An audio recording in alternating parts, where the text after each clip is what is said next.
Los Angeles, California. Jim on our line for independence. You're on the Washington Journal. Thank you for taking my call. It's nice to be on there with Mike Scheuer. I'd like to address the main motivation for 9/11. If you look at page 147 of the 9/11 Commission Report and go to tinyurl.com/9/11 motivation, and that's U.S. support for Israel. Michael Scheuer had addressed that in his IMPERIAL HUBRIS book. We don't see that addressed anywhere in the U.S. media when it comes to talking about motivation for 9/11 and the earlier attack on the World Trade Center in 1993. You can look up Israel as a terrorist motivation in the index of James Bamford's A Pretext for War book. Jim, we'll leave it there. Michael Scheuer, your response, sir. Yes, you know, this cuts to the heart of, I think, an issue that Americans really need to consider if they don't want to fight this war forever.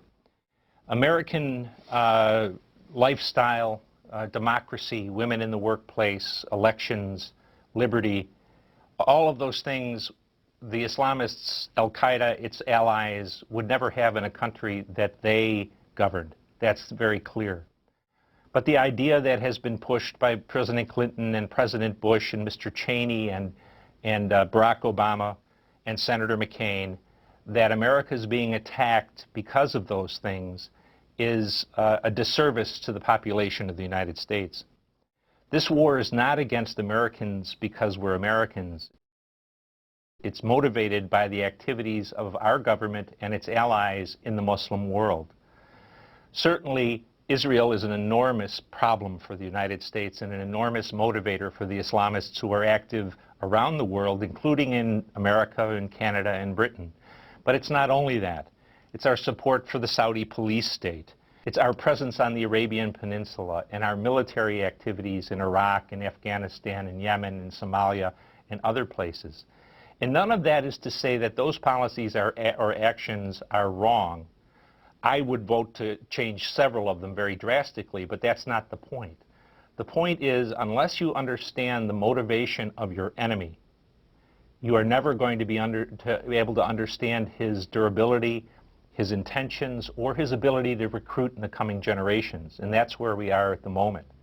And certainly, you can argue about whether you should support the Israelis or not support the Israelis. That's a perfectly legitimate debate. But when you say that Israel is an enormous burden on U.S. interests and our relationship with the Israelis is getting American soldiers killed overseas and threatening us at home, that's just a fact. You can't get away from that fact. And that's the fact that should form the basis of the conversation about whether we continue or not continue support for Israel.